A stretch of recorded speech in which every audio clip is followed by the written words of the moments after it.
এই তিনটে নিউজ দেখেন। একটা বিএনপি নির্বাচন নিয়ে ঈদের পরে আন্দোলনের কৌশল যেন প্রফেসর ইউনূসকে চাপে রাখা যায়।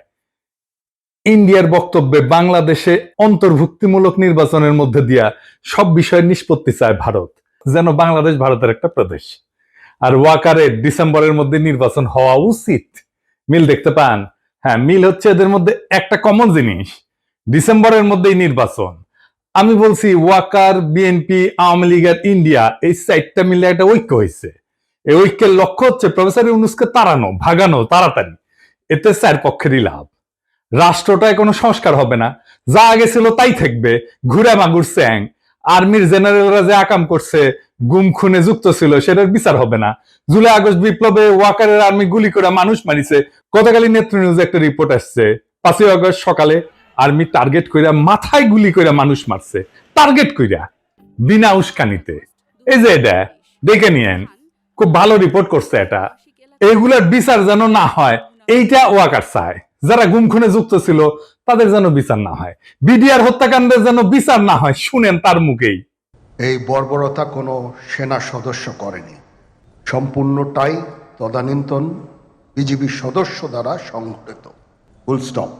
এখানে কোনো ইফ এবং বাট নাই। এই ওয়াকারের নেতৃত্বেই প্রাণঘাতী অস্ত্র দিয়া বিক্ষোভকারীদের গুলি করে মারা হয়েছে। আয়নাঘর ভিজিট করতে বাধা দিছে প্রফেসর ইউনূসকে। নিজে গেছে ভিজিট করতে, উই গেছে ভিজিট করতে। ওর আর্মি অফিসাররা তো এই কাজ করেছে, উই গেছে, যায় নাই। হাসনাতকে ডাইকা হুমকি দিছে পরিশুদ্ধ আওয়ামী লীগ আনবে, ইন্ডিয়া সিক্কুত দিছে ইনক্লুসিভ নির্বাচন করে। ওয়াকার এরপর থেকে কে হুয়া করে সিক্কুত দিচ্ছে ইনক্লুসিভ নির্বাচন করে। এই ঐক্যে বিএনপির কি লাভ? সে আর একটা আওয়ামী লীগ হয়ে উঠতে পারবে, ফ্রি স্টাইলে লুটপাট করবে, ভোটার ছাড়া নির্বাচন করবে, গুম খুন শুরু করবে। করছিল তো 2 কোটি নাকি ভোটার, না 1.5 না 2 কোটি ভোটার ভুয়া ভোটার তালিকা করছিল। ক্রসফায়ার করবে, ক্রসফায়ার তো শুরু করছিল বিএনপি, জানেন তো। এটা নিয়ে আসি চেয়ারটা এপিসোড কইরা। আওয়ামী লীগের লাভ, তার বিচার হবে না। এত জুলুম চালানোর পরে যে দলটা নিশ্চিন্ন হয়ে যাওয়ার কথা ছিল, সে আবার ফিরে আসবে রাজনীতিতে। 75-এর পরে ফিরে আসিছে যেভাবে সেইভাবে। আর ইন্ডিয়া, হাসিনা যা দিছে, যা ইন্ডিয়া সারা জীবন মনে রাখবে, সেটা অব্যাহত থাকবে। সে নদী শুকাবে, সীমান্তে বাংলাদেশি নাগরিক মারবে, বাংলাদেশের বাজারে তার পণ্য বেচবে, ভোমা ভোমা পেঁয়াজ খাওয়াবে 300 টাকা কেজিতে। তারপরে বলবে তোমাদের রান্নাঘরে চলে না আমাদের খাবার ছাড়া, আমরাই তো তোমাদের খাওয়ায় বাঁচায় রাখতেছি। রোগী ধরে নিয়ে যাবে ইন্ডিয়ায়। তারপরে বলবে আমাদের এখানে না আসলে তোমাদের গতি কি? চিকিৎসাই তো হবি না তোকে। বাংলাদেশের চাকরির বাজারে সব টপ পজিশন গুলো নিয়ে নেবে। আর কি ট্রানজিট নেবে বাংলাদেশের মধ্যে দিয়া। এই তো প্রফেসর ইউনূস অসংখ্যবার বলছে ডিসেম্বর থেকে জুনের মধ্যে নির্বাচন দিবে। এই সময়টা লাগবে তার সংস্কার করতে। এটা সহ্য হতেছে না। কারণ সংস্কার করলে তো সেই রাষ্ট্রে যথেচ্ছাচার চালানো যাবে না, ভারতীয় আধিপত্য চালানো যাবে না, লুটপাট চালানো যাবে না, আয়না ঘর বানানো যাবে না। এই সংস্কার কেন দরকার একটু বুঝে দেখি, আসেন। রাষ্ট্র কিছু প্রতিষ্ঠানের মিলিত শক্তি। একটা বিল্ডিং যেমন থামের উপরে খাড়ায় থাকে না, রাষ্ট্র দাঁড়ায় থাকে ইনস্টিটিউটের উপরে। যেমন ধরেন আদালত একটা ইনস্টিটিউট বা প্রতিষ্ঠান, আমলাতন্ত্র বা ব্যুরোক্রেসি একটা প্রতিষ্ঠান, মিডিয়া একটা প্রতিষ্ঠান, সেনাবাহিনী একটা প্রতিষ্ঠান, পুলিশ একটা প্রতিষ্ঠান, এমনকি বাজার একটা প্রতিষ্ঠান, অর্থনৈতিক ব্যবস্থা একটা প্রতিষ্ঠান, শেয়ার মার্কেট একটা প্রতিষ্ঠান, নির্বাচন কমিশন একটা প্রতিষ্ঠান। এগুলো কিসের উপরে টিকে থাকে, কার্যকর থাকে কিভাবে? একটা জিনিসে, একটা মাত্র জিনিসে এগুলো কার্যকর থাকে, সেটা হচ্ছে ট্রাস্ট বা বিশ্বাস। আপনার আদালতের উপরে বিশ্বাস থাকতে হবে যে আপনি ওখানে যে ন্যায় বিচার পাবেন। পুলিশের কাছে গেলে আপনি নিরাপত্তা পাবেন, বিশ্বাস থাকতে হবে। নির্বাচনে অবাধে ভোট দিতে পারবেন, এই বিশ্বাসটা থাকতে হবে। প্রশাসনের কাছে গেলে বিনা ঘুষে সেবা পাবেন, এই বিশ্বাস থাকতে হবে। আর্মি আমার রাষ্ট্রকে নিরাপত্তা দেবে, এই বিশ্বাসটা থাকতে হবে। সরকারি হাসপাতালে গেলে রোগের সুচিকিৎসা পাবেন, এই বিশ্বাসটা থাকতে হবে। শেয়ার মার্কেটে গেলে নিরাপদে বিনিয়োগ করতে পারবেন, এই বিশ্বাসটা থাকতে হবে। বাজারে স্বাস্থ্যসম্মত নিরাপদ পণ্য পাবেন সুলভে, এই বিশ্বাসটা থাকতে হবে। তো আপনি কি এইগুলা পান? পান না। আপনি ভোট দিতে পারেন না। ঘুষ ছাড়া ফাইল নড়ে না। বাজার ফাংশন করে না। আপনাকে চাঁদা দিতে হয় ব্যবসা করার জন্য। ব্যাংকে টাকা রাখলে লুট হয়ে যায় সেই টাকা। শেয়ার মার্কেটে আপনার টাকা লুট হয়ে যায় বছরের পর বছর। ওয়াকার বলে আর গুলি চালাবে না সেনাবাহিনী, আর সেই দিনই নিরস্ত্র শান্তিপূর্ণভাবে বিক্ষোভ করা মানুষকে টার্গেট করে মারে ওয়াকারের সেনাবাহিনী। তো বিশ্বাস আছে? থাকে না। যে সেনাবাহিনী দেশ রক্ষা করার কথা, সে আয়না ঘর বানায় ক্যান্টনমেন্টের মধ্যে। যেখানে পশুর মতো বন্দি করে রাখে মানুষদের দিনের পর দিন। আর কত বলবো? তো এই বিশ্বাসটাই ডেমোক্রেসি। শুধু ভোট দেওয়াটা ডেমোক্রেসি না, ভোট ডেমোক্রেসির একটা পার্ট। হাসিনা যে শুধু ভোট দিতে দেয় নাই তা না, সে ইনস্টিটিউট গুলোকে ধ্বংস করছে, ফলে রাষ্ট্র নাই হয়ে গেছে, ভেঙ্গে পড়ছে একেবারে। এইগুলা থেকে বিশ্বাস বা ট্রাস্ট নাই করে দেওয়া হয়েছে। সে বিশ্বাসকে প্রতিস্থাপন করছে কি দিয়া? ভয় দিয়া, টেরর দিয়া। ডেমোক্রেসির মধ্যে বিশ্বাসকে ভয় দিয়া প্রতিস্থাপন কইরা স্বৈরাচার হয়, ফ্যাসিবাদ হয়। আপনি চিন্তা করে দেখেন, আপনার জীবন কাটতো ভয়, সারাক্ষণ ভয়, চাকরির ভয়, সম্পদ হারানোর ভয়, অপমানের ভয়, জেলে যাওয়ার ভয়, গুম হওয়ার ভয়, মাস্তানির শিকার হওয়ার ভয়। প্রফেসর ইউনূসের সরকারের টাইম লাগতেছে কেন সামাল দিতে? কারণ ভয় দিয়ে তো প্রফেসর ইউনূস শাসন করতেছে না, আর ইনস্টিটিউট গুলো তো দাঁড়ায় নাই। এই যে গ্যাপ, এই টাইমে রাষ্ট্র এই অবস্থাতেই থাকবে। সেজন্যই সংস্কার। এই সংস্কার না হইলে ভয় দিয়েই শাসন করতে হবে, যেই আসুক ক্ষমতায়। তাই বলি যে বিএনপি স্বৈরাচার হয়ে উঠতে হবেই, মাপ নাই যদি রাষ্ট্রের সংস্কার না হয়। এই সংস্কারে বাধা দেওয়ার জন্য ইন্ডিয়া আর বিএনপি উর্দি পড়া মাস্তান আনিছে, সে হইতেছে ওয়াকার। ওয়াকার সেই উর্দি পড়া মাস্তান ইন্ডিয়া আর বিএনপির। সে ওয়াকার ইন্ডিয়ার স্বার্থে দেশের রাজনৈতিক গতিমুখ অন্যদিকে ঘুরে দিতেছে। কিভাবে? আমরা জানি ইন্ডিয়া ওয়াকার হাসিনার বনজামাই। শুধু তাই না, সে একজন ইন্ডিয়া অনুরাগী ব্যক্তি। আওয়ামী লীগকে অন্তর্ভুক্ত করে ভবিষ্যতে জাতীয় সংসদ নির্বাচন সম্পন্ন করার জন্য প্রায় প্রকাশ্যেই বলছে। ওয়াকার নিয়মিত ইন্ডিয়ার সেনা প্রধানের সাথে কথা বলে তার পরামর্শে কাজ করে। শুনেন ইন্ডিয়ার সেনা প্রধানের কণ্ঠেই শুনেন। I am in touch with the chief of Bangladesh during the time of when this changeover took place. I was in constant touch with him, and even thereafter, in November 24, we had a video conference also. As far as the military cooperation is concerned, is again going up in the same way. Our officers have moved there for the NDC also. There is no let up on that side. When we talk about the relationship we should talk about when there is an elected government. So as of now, the relationship is with the military is well and perfect. এটা ভারতীয় সরকারের পক্ষ থেকে বারংবার দাবি করা হয়েছে। ভারতীয় মিডিয়ায় পালকি শর্মা ওয়াকারকে ভারতপন্থী জেনারেল বলে পরিচয় করাই দিছে। শুনেন। But the army chief is against it. He is seen as a pro-India officer.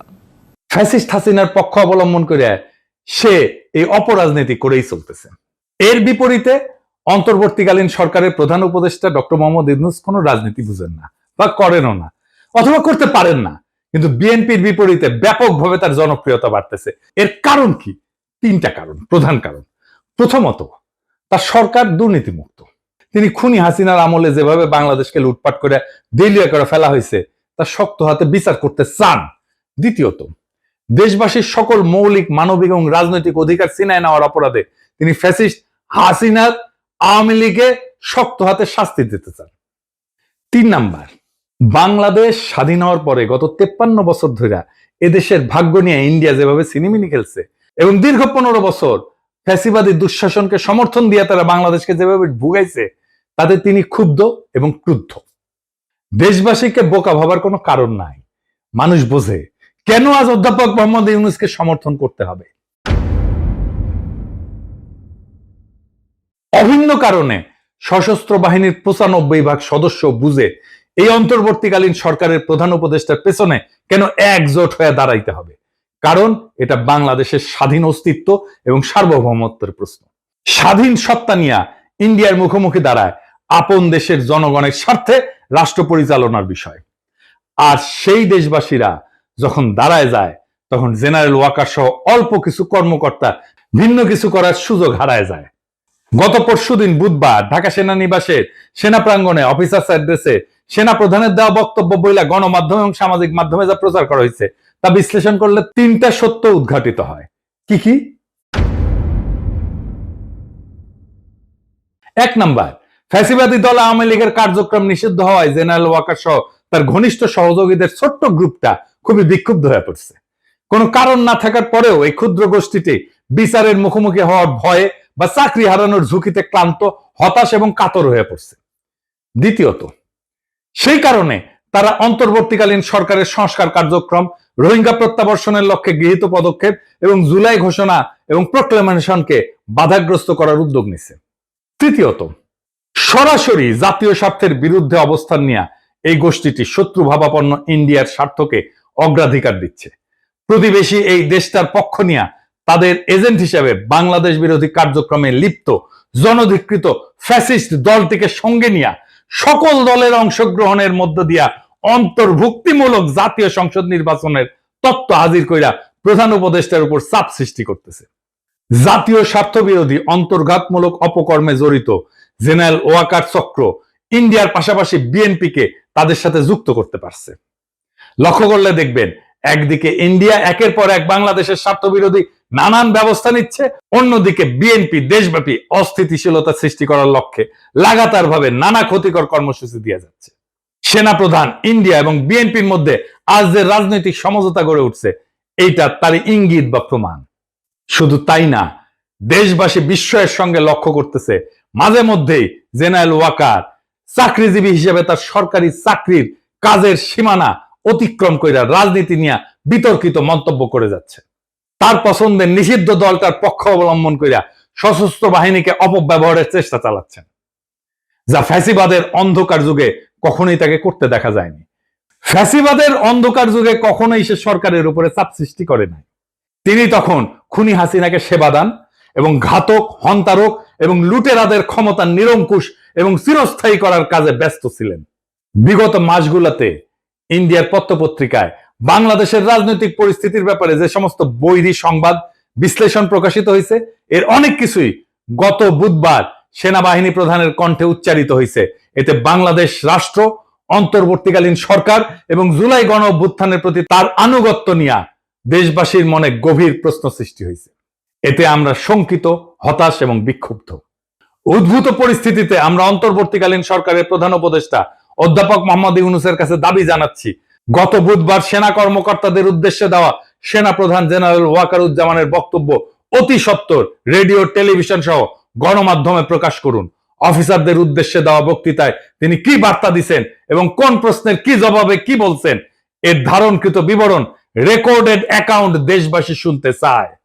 আর আপনারা জানেন, প্রফেসর ইউনূস বিএনপির চাপ আর ওয়াকারের বেদ্যুপিতে পদত্যাগের সিদ্ধান্ত নিয়েছেন।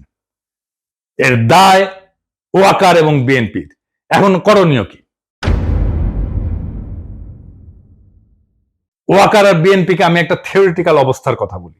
প্রফেসর ইউনূস যদি জাতির উদ্দেশ্যে ভাষণ দেন আর ওইখানে যদি বলেন আমি একটা ভালো নির্বাচন দিতে চাইছিলাম প্রয়োজনীয় সংস্কারের পরে, আমি তারিখও বলছি, সামনের বছরের জানুয়ারি থেকে জুনের মধ্যে, যেন পরবর্তী সরকার ভালোভাবে দেশ চালাইতে পারে, সংস্কারটা সম্পূর্ণ হয়, রাষ্ট্রটা গড়ে ওঠে। কিন্তু ভারত সেনাপ্রধান এবং বিএনপি যৌথভাবে ডিসেম্বরের আগেই নির্বাচন চায়।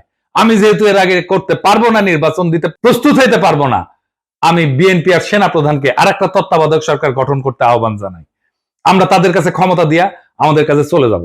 প্রফেসর ইউনূসের নিয়োগ দেওয়া সবাই যদি একসাথে পদত্যাগ করে চলে যায়, নির্বাচন প্রধান, নির্বাচন কমিশনার, নির্বাচন কমিশনাররা সহ, আপনারা সামলাইতে পারবেন? পাবলিকের মাইল কিন্তু একটা মাটিতে পড়বে না। এরপর যদি জামাত আর এনসিপি নির্বাচনে না আসে কেমন হবে? নিজেরাই হাসিনা যেরকম হাত মারার নির্বাচন করেছিল, ওরকম হাত মারার নির্বাচন করতে হবে। আপনারা ডিসেম্বর কেন, এই মাসে নির্বাচন করে ফেলেন, দেরি হলে লেট হয়ে যাবে। নেন, ক্ষমতা নেন, এতই শখ নেন, নিজেরাই নেন। বাট আমির খসরু মাহমুদের প্রধান উপদেষ্টা বানান, দেখি উই নাকি কয়েক মাসের মধ্যে নির্বাচন করে দেবে, করুক না। মির্জা ফখরুলকে প্রধান নির্বাচন কমিশনার বানিয়ে দেন। একটা ভাঙা রাষ্ট্রকে গুছাইতে সময় লাগে, আর সেই সময়টা দিতেই চায় না যারা ভাঙার কারিগর। ওয়াকার, ইন্ডিয়া, বিএনপি, আওয়ামী লীগ চারজনে মিলা একটা অশুভ ঐক্য তৈরি করছে, যাতে রাষ্ট্রটা আর কখনো ঠিক না হয়, বিচার না হয়, সংস্কার না হয়, ইনস্টিটিউশন না দাঁড়ায়। ভয়টা থেকেই যায়, কারণ ভয় থাকলেই তারা শাসন করতে পারবে। কিন্তু ভয় আর বিশ্বাস, এই দুয়ের মধ্যে বেছে নিতে হবে বাংলাদেশকে, আমরা কোনটা চাই। প্রফেসর ইউনূস ভয় দিয়ে শাসন করতে চায় না, তাই তিনি বলছেন সংস্কার ছাড়া নির্বাচন মানে প্রতারণা। অথচ ওয়াকাররা বলতেছে ডিসেম্বরেই ভোট করো। কেন? কারণ জনগণ যদি একটু সময় পায়, যদি ইনস্টিটিউট দাঁড়ায় যায়, যদি মানুষ বুঝে পেলে তার অধিকার কি, তাহলে আর ভয় দিয়ে শাসন করা যাবে না। ওইখানেই তাদের ভয়। এই নির্বাচন মানে আরেকটা স্পিড ব্রেকার, যাতে ট্রাস্ট বা বিশ্বাস তৈরির কাজ থেমে যায়, জনগণের ক্ষমতা না বাড়ে। তাই বলছি, এখনই সময় তাদের এই অশুভ ঐক্যের বিরুদ্ধে জনগণের ঐক্য গড়ার। বিএনপি, আওয়ামী লীগ, ওয়াকার আর ভারতের এই অশুভ ঐক্য ভেঙে দিতে হবে। প্রফেসর ইউনূসকে সময় না দিলে এই রাষ্ট্রে শুধু সরকার বদলাবে, শাসন বদলাবে না, শুধু মুখ বদলাবে, হিংসা আর লুটপাটের কাঠামো থাকবে আগের মতোই। তাই প্রশ্ন একটাই, আপনি কি ভয় দিয়ে শাসিত হতে চান নাকি বিশ্বাসের উপরে দাঁড়ানো একটা স্বাধীন গণতান্ত্রিক রাষ্ট্র চান? উত্তর শুধু আপনার না, পুরো জাতির। এবং যদি জাতি ঠিক করে, তবে এই ডিসেম্বর তাদের ডিসেম্বর হবে না, আমাদের হবে। ইনকিলাব জিন্দাবাদ।